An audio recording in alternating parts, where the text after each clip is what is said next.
एक गांव में राकेश नाम का एक लड़का रहता था जिसे फुटबॉल खेलना बहुत पसंद था। एक दिन फुटबॉल खेलते समय उनका पैर टूट गया। उसके बाद से वह फुटबॉल नहीं खेल पाए हैं। राकेश का पैर टूटने के बाद वह अकेला महसूस करने लगा और घर के अंदर ही रहने लगा। तभी उसे पता चलता है कि ऑनलाइन एक गेम है और वह खेलना और आनंद लेना शुरू कर देता है। एक दिन वह दिव्यांजलि नाम की लड़की के साथ एक गेम खेलता है। दिव्यांजलि एक अमीर परिवार की लड़की थी। वह एक बड़े स्कूल के हॉस्टल में रहकर पढ़ाई करती थी।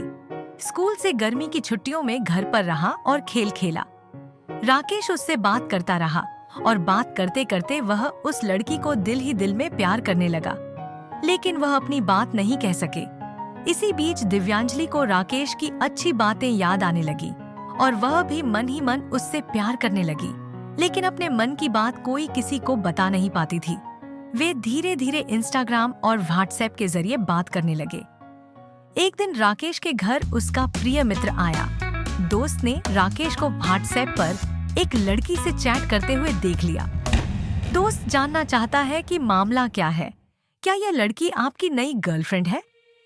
राकेश शर्मा जाता है और कहने लगता है, मैं इस लड़की से प्यार करता हूँ, लेकिन मैंने अभी तक इसे अपने प्यार के बारे में नहीं बताया है। ये सुनकर उसका दोस्त गुस्सा हो जाता है और कहता है कि तुमसे कुछ नहीं हो सकता। ये बात आप उसे अभी तक नहीं बता सके। राकेश का दोस्त उसके हाथ से फोन ले लेता है और मैसेज बॉक्स में आई लव यू लिख देता है और दिव्यांजलि को भेजा गया। इस बात से राकेश बहुत डरे हुए थे, लेकिन उन्हें लगा कि ये एक तरह से अच्छा ही है। मैसेज देखकर दिव्यांजलि हैरान हो जाती है और वह बहुत खुश होती है, लेकिन मन ही मन उसे डर भी होता है कि अगर उसके माता पिता को इस बारे में पता चला तो उसे बहुत नुकसान होगा।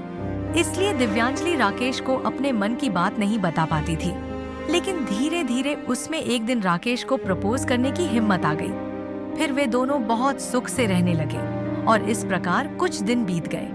एक दिन दिव्यांजलि के माता पिता को पता चला कि उनकी बेटी का किसी लड़के के साथ रिश्ता है। वे भी बहुत डरे हुए हैं और वे हमेशा चाहते थे कि उनकी बेटी को अच्छी नौकरी मिले।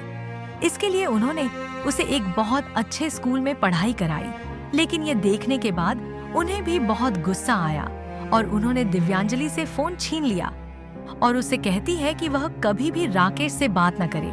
दिव्यांजलि के माता पिता नाराज हो जाते हैं और राकेश के घर पुलिस भेज देते हैं ताकि राकेश उनकी बेटी के साथ कोई संबंध न रख सके। एक रात अचानक राकेश के घर पर पुलिस होती है और राकेश से दिव्यांजलि के साथ संबंध न रखने के लिए कहती है। इसके साथ ही पुलिस राकेश से यह भी कहती है कि अगर तुम सच में दिव्यांजलि से प्यार करते हो तो हम तुम्हारी मदद तभी कर सकते हैं जब तुम्हारी उम्र शादी के लायक हो जाएगी। ये सुनकर राकेश बहुत खुश हुआ। इसके बाद दोनों के बीच दूरियां आने लगी और दोनों घर में अकेले बैठकर रोया करते थे, लेकिन उनके दिलों से प्यार कम नहीं होता। वे दोनों एक दूसरे से इतना प्यार करते थे कि उन्होंने दोबारा दूसरे लोगों के फोन से बातचीत करने की कोशिश की और इस तरह वे फिर से छुप छुप कर बातें करने लगे।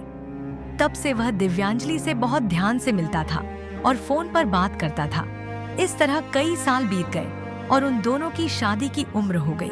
दिव्यांजलि सोचती रहती है कि उसके माता पिता उसकी शादी राकेश से कभी नहीं करेंगे, इसलिए एक दिन वह राकेश के साथ भाग गई और शादी कर ली।